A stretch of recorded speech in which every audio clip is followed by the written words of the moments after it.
Broadcasting from the business capital of the world, this is the Podcast Business News Network.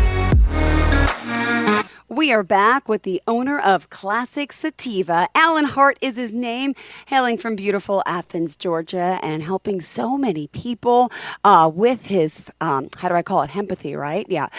We're here to talk more today about the legislation and all behind what he's doing. And, of course, how he's helping so many people with pain, with ailments, with so much when it comes to hemp. And, again, all these different products we'll be speaking about momentarily. Alan, say hello and tell us a little bit about Classic Citiva and what it is you do specifically. That was a wonderful introduction. I don't know if I could live up to that, but I really appreciate it, and I'm looking forward to what we have to talk about today. I wanted to catch you up real quick on who I have with me for starters. Please, go ahead. I have James Gabriel. He goes by the nickname Pocket. Everybody who comes by Classic Citiva knows him, and he is the center of the creativity that we have at the Classic Citiva business and shop. So we recently had a taste testing over the weekend that we talked about last week, and it went really well. We had a dozen people show up, where we had a representative from the High Rise Beverage Company who came and did mixed drinks with cannabis drinks. Ooh. And it was a huge hit. Everybody was really happy when they left. Awesome. Well, this is great. I know we talked about the upcoming weekend and all that went well. I'm glad it went great. Tell me about Pocket. I see you. It's so nice to meet you. Tell me how you know Pocket. Give me the background here. All right. Well, Pocket came in a few years ago, only shortly after we had actually opened our doors in 2019. And he came by, and he just had a personality and a knowledge of the plant and the concepts of what cannabis really means to people. And he's been quote unquote unofficially working in this business for a long time. So, but he's been a fixture at our store for a good 4 years, and he's been just one of the best people to talk to when it comes to pairing cannabis with actual real life. Amazing. That's awesome. Thank you for saying that. I'm honored. Yeah, like Alan said, I came into the store after the pandemic, actually. The very first, like this is pretty funny, actually. So we got this stimulus check one day, right? In January the 4th of 2021. Mm-hmm. And I just happened to I knew who Franny Tacey was because of the TED Talk that I'd seen. Okay. And I was intrigued about the idea of hemp coming back to Georgia, because I live in Oglethorpe County, Georgia, which is Georgia's last truly fully agricultural economy. Okay. And what that means is that like 90% of our revenue in the county comes from agriculture. But it's one of Georgia's biggest counties in terms of land area, okay, but also least populated. Okay. So my cousin is the sheriff, and I've been related to the sheriff for almost all of my life. So my relationship with cannabis has kind of put me at a weird place. Yeah, right? Yeah. But I, as a commercial artist, right. So I've always worked as a commercial artist. I was a product designer for years in the technical running apparel industry. And so I have a pretty established relationship with California, let's just say. And in 2009, I was able to kind of get close to the marijuana industry as a commercial photographer. And I learned some things about cannabis that in 2019 and 20 saved my life, literally, after I had a brain injury and suffered a mini stroke. So I'm going to try to say this without crying, but like I'm a walking miracle, right? And so I met Alan, and I couldn't believe that there was a Franny's Pharmacy in my hometown when I came back, because during the entire pandemic, I lived off the grid, unattached to the world, in the middle of a cow pasture in an old tour bus, right? So I didn't even know about COVID until like 4 or 5 months into it.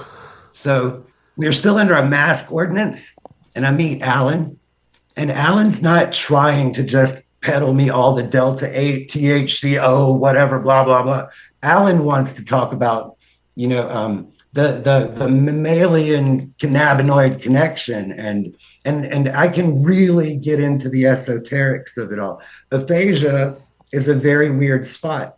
I know how to say the word water in 6 different languages, but recovering from my mini stroke, I couldn't ask for a glass of water, Oh, and it's like being catatonic, and all of these things, though, that I learned in lovely California when we still had in LA, all of these things that I learned in California became relevant, you know?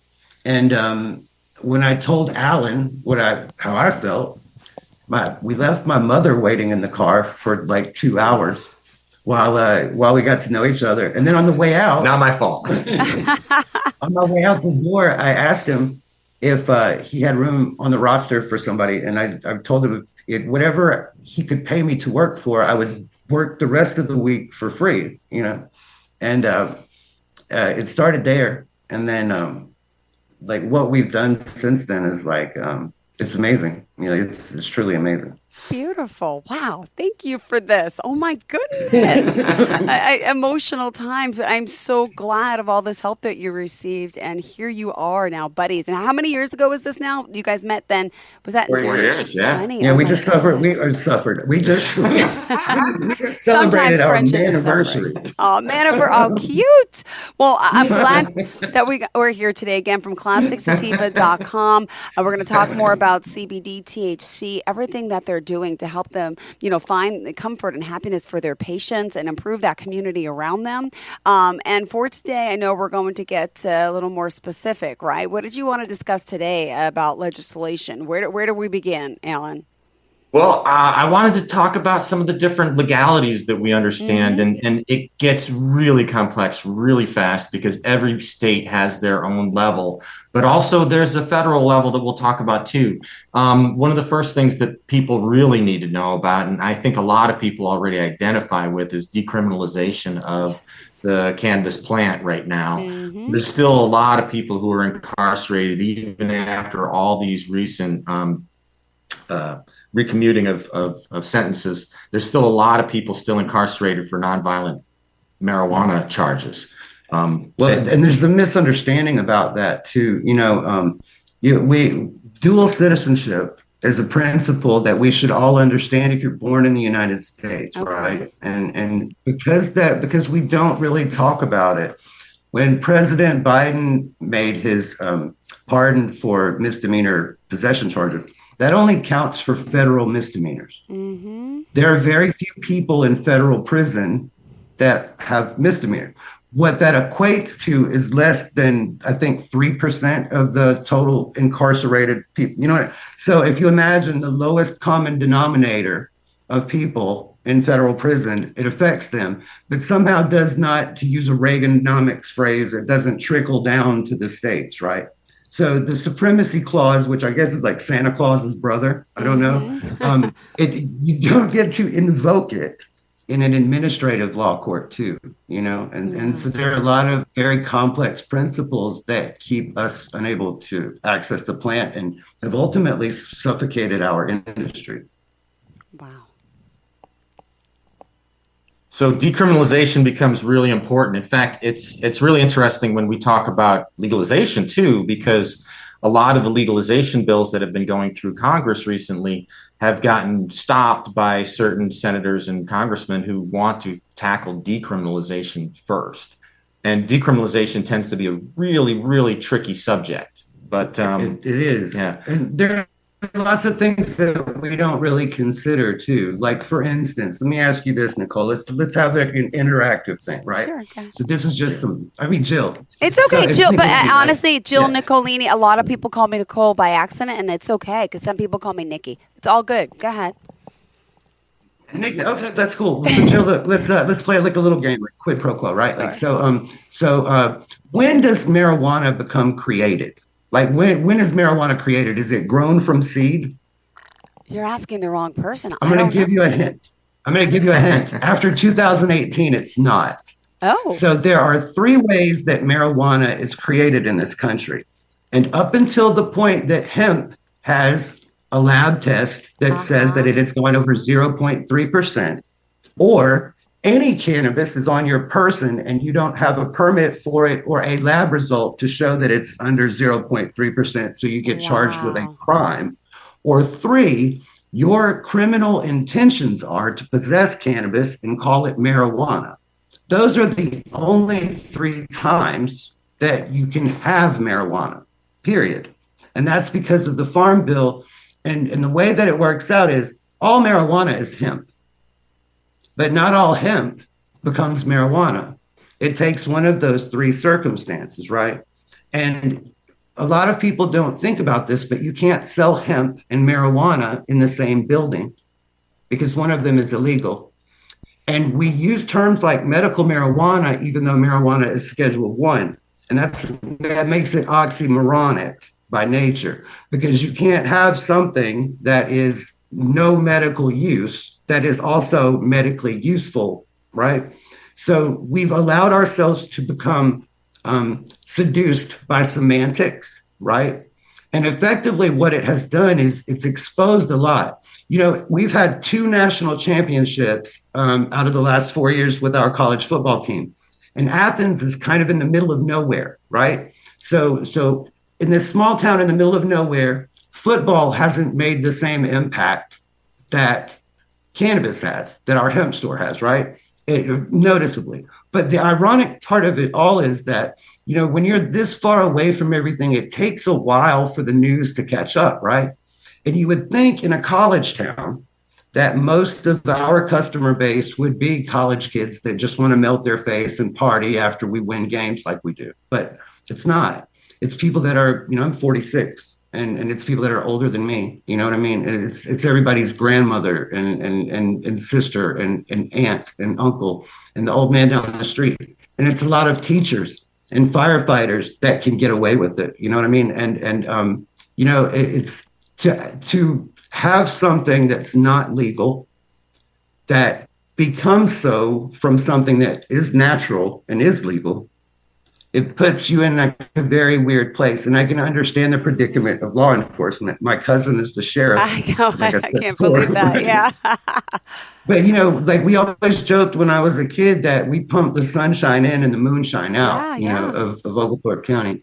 And there's always been a lot of cannabis grown, you know, and my family grew hemp on the farm that my mom and I own. And it's not a farm anymore. It's a defunct place, right? And so the Hemp Farming Act killed my family farm 110 years ago, you know. And I love the name of the MORE Act, right? Like it sounds really good. Like, you know, the reforming the way that we look at marijuana is definitely a good thing. But marijuana is a word. Cannabis is a plant, you know. And it's something that we produce in our bodies, and it's the only way that we can access it, you know, on a regulated basis. And the fact that we can't regulate cannabis like we do tomatoes is kind of weird. Yeah, right? You know, it's kind of weird. Yeah.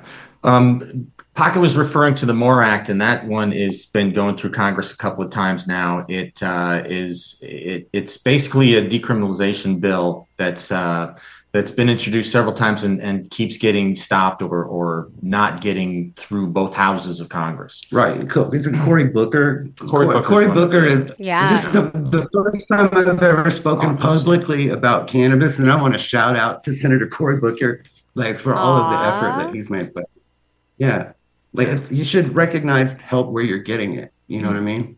But on that same level, though, you know, the Texas hemp industry was 6 times more profitable, or 6 times larger than the legal marijuana industry in California. Wow. And that includes recreational and medical, right? Like 99% of cannabis is hemp. Okay. And then all of a sudden it becomes marijuana. And what would you say if I told you that I just got back from Las Vegas, and while I was there at the world's biggest marijuana industry convention for the first time in my life in heaven, I met people from a lab that explained to me off the record that hemp is tested 30 days before it's harvested. Really? And when you look at our lab results, it's expressed as a decimal. So 0.30 being 30% Wow. THC, right? But Yeah. in states that have medical marijuana and recreational marijuana, the lab test is done post harvest before it becomes a retail product, and it's expressed as a whole number. So if it wasn't, then that would mean that marijuana has 2,500% THC out of 100% marijuana, where a plant material that couldn't stand. There's a lot of really like tricky things that are written into the legislation, and this is why the DEA can't finally get everybody certified nationally with like lab tests every December. They just keep pushing it back since 2019. These are things that no one ever talks about when it comes to it, because we discussed the hemp laws and how they changed, but we didn't realize that the criminal code was changing simultaneously to affect some of these things too. And so when we went to participate in the public comment section at the Department of Agriculture comment section in Atlanta, while we were talking about farming and retail growing, across town in the Department of Justice, they're talking about criminalizing everything that just changed. And there were no criminal penalties in the proposed rules, but the final rules say refer to Title 16 to find out how much jail time and money you'll owe us, right? And then think about this too. So the last set of rules, and we're all for regulating, right? We believe in dosing, we believe in titration, we believe in applying the right cannabinoid to the right process, and we also believe that it's not a solution for your problems, right? And so we try to help people to just kind of get enough anandamide to see things clearly and be able to apply rational thought to the rest of their lives. It's a luxury when you can afford it, trust me, thanks to Alan. But at the same time, though, you know, when you're not thinking about, my grandfather told me this about criminals when I moved to the city when I was a teenager. He said, while you're thinking about how to be good, they're thinking about how to rip you off. And while you're sleeping, they're thinking about how to rip you off, you know? And it's weird to apply that toward law enforcement now, because our Department of Agriculture has guns again. And when Andy Griffith didn't wear a gun as a sheriff in North Carolina in the 50s and 60s, everybody thought that's odd. But when the man shows up to inspect your chicken coop and he's wearing a gun, it's equally but more disturbingly odd, is it not?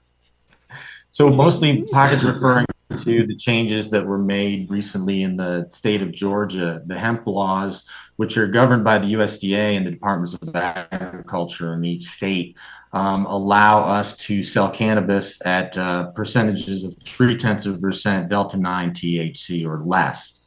And there's a lot of other cannabinoids in the plant, but even selling Delta-9 THC at 0.3 or less still gives people a real great opportunity to be able to have some more normalcy in their life and to actually get a little happiness when it's hard to find sometimes, and even pain relief and a few other things that come with THC. So what we're advocating for more than anything is to allow these rules to continue, because we've actually innovated some really amazing things.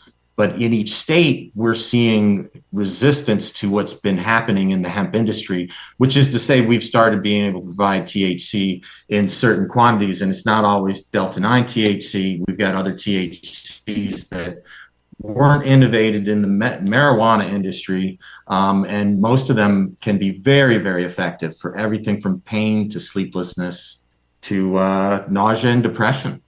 You know, and think about this too, Joe, like all of the studies that we've done since the Farm Bill passed, or even in California since the 90s, right? Okay. They are all conducted under a psychological disadvantage of the subject being tested, right? Mm-hmm. Like dream with me for a second, right? How long do you think it will be in a perfect world if we ever achieve one? How long do you think it will be before those that have been criminalized? Like, I have 9 friends that are serving a collected 335 years. Like, think about that. That is Like, 9 of my friends are serving 335 years all added together, right? And when the pardons for misdemeanors come down, they won't be getting them, right? Because of this implication of interstate commerce, right? And so how long before that stigma and that muscle memory, if you will, right? That generational curse, how long before that disappears? And I have a lot of friends working in the entertainment industry. I have a lot of friends in the hip hop industry, and I've been having this conversation with them a lot lately. How do we go from this was what I did clandestinely to provide for my family that I've glorified in that way to this is your sister's epilepsy medicine, or this is mom's, like, I don't want to strangle people in the stairwell medicine. You know what I mean? Like these are very real world topics that we're not afraid to explore. You know what I mean? That we kind of are developing answers for with our 14, 16,000 loyalty patient customers that come in, right? In an unregulated industry, which was totally regulated and very unfair, right? In an unregulated industry, we were able to speak so freely without making any promises, and the FDA didn't verify our statements and blah, blah, blah. But, at the same time, by communicating with people, we learned that, cannabis is a lot closer to nutrition than it is medicine. If you went long enough without water, it would taste like medicine when you got your hands on it, Yeah. But what it is like, we are at such a disadvantage between processed food and poor mental health standards and societal misconceptions, right? Yep. And perpetuated poverty and prison for profit, and the fact that it's really weird to expect people to be moral and not be spiritual, not be civil. And in the process of criminalizing human emotion, and the swing to get back up to it, cannabis has kind of been given this nefarious mask that some people may never be able to see the world without, and so before we can really test it medically and find out what all these things can do, psychologically, people have to be able to receive it on a neutral palate, and that's just something I like to think about sometimes. Yeah. Wow. All right. Thank you. Hold on. Remind us how we could reach out to you. We still have more time, but tell us again. Absolutely. Thank you. Okay. We are Classic Citiva again. We can be found on Broad Street in Athens, Georgia, 2361 West Broad Street. You can find us online at www.classicsativa.com, and we have a funny spelling for sativa. Instead of the SATIVA that it should be, we sell it. We mashed together the word city and sativa and made it CITIVA, because we are the classic city and we are doing things Athens centric. So look us up on Classic Citiva, ClassicCitiva.com. Perfect. And I brought some visual aids for everybody today. Yay, I brought a package of my favorite gummies, which we sell in the store. Yay. These we call the Groovies. I think there's a little bit of a glare here, but we call these the Groovies. These are our these are a mix of both THC and CBD, and that's the other reason I brought them up, is because they provide THC and CBD, two parts of the plants, and we want to kind of combine those and show how well they thrive when they are put together in a consumable product. Right. It's like the complementary thing. I always tell people, don't play around upstairs if you don't get your foundation done, right? You gotta start at the basement and then build the second floor. But it's also cool because CBD is like the great metabolizer, right? So I always tell people I call it sacconomics, because you buy weed by the sack, right? Back in the day. But sacconomics says that if I want to turn a quarter into an ounce, I add a quarter of CBD to my quarter of THC, and now it lasts 4 times longer. Wow. Right. Sacconomics. What else do you have to show us? Anything else? Well, actually, I brought some other gummies. These are made by our farm close by. This is Claire de Lune Farms. Okay. Claire de Lune is owned and operated by a farming family here in North Georgia, Hartwell, Georgia. by a couple named Ben and Jennifer Garland. They have two small children who are absolutely gorgeous and great helps on the farm. They are both, Ben and Jennifer, are registered nurses. He was a combat medic. She had a career here in Athens as a nurse until she left to run the farm full time. So we have a really close relationship with them, and they are just great advocates of hemp and the cannabis plant. Really cool fun fact about Ben and Jennifer, too.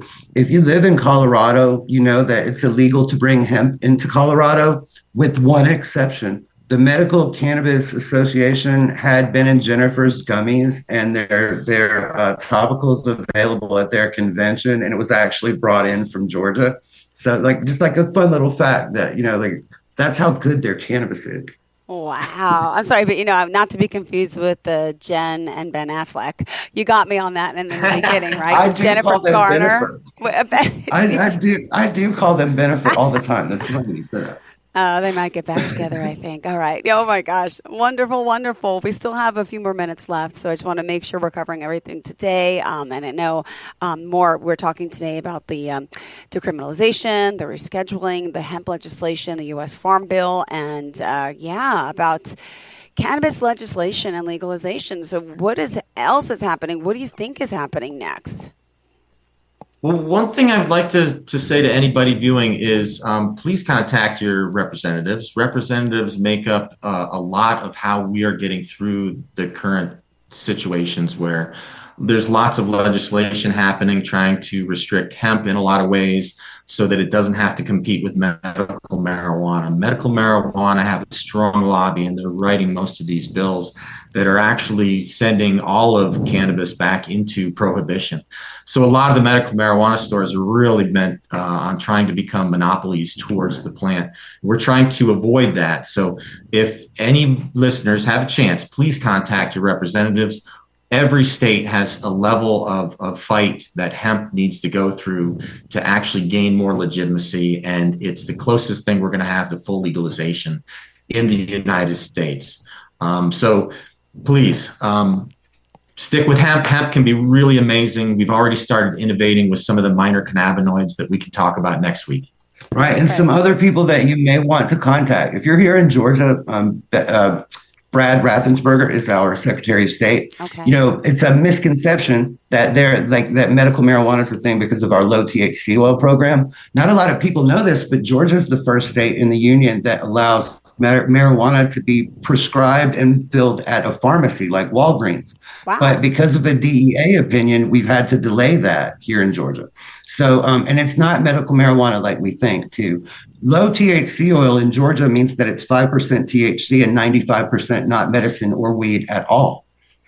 So think about that for a second. That means that you're allowed to possess up to 21-ounce bottles, and out of all 20 of them, only one bottle would have THC, and the other 19 bottles are MCT and other carryover oils. Wow. You guys are teaching me so much. All right, guys, we're out of time. Gotta go. Remind us one more time how we can contact you.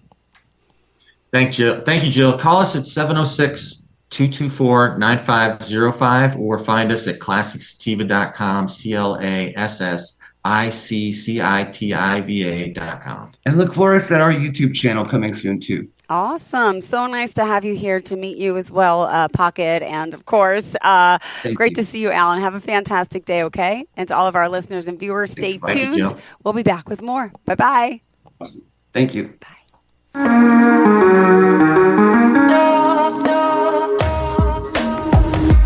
Broadcasting from the business capital of the world, this is the Podcast Business News Network.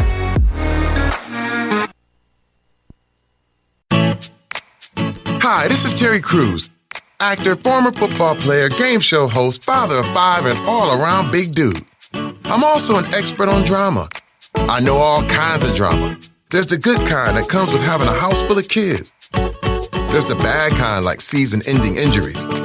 There's the necessary kind, like having an agent in Hollywood. And there's silly drama, like the drama around my percolating pectorals. And then there's the drama you can skip. Skip the drama that comes with not having your high school diploma or equivalency. Find free adult education classes near you and finish your high school diploma. Visit finishyourdiploma.org. or text diploma to 97779. Message and data rates may apply. Reply STOP to opt out. That's diploma to 97779. And leave the drama to actors like me. Brought to you by the Dollar General Literacy Foundation and the Ad Council.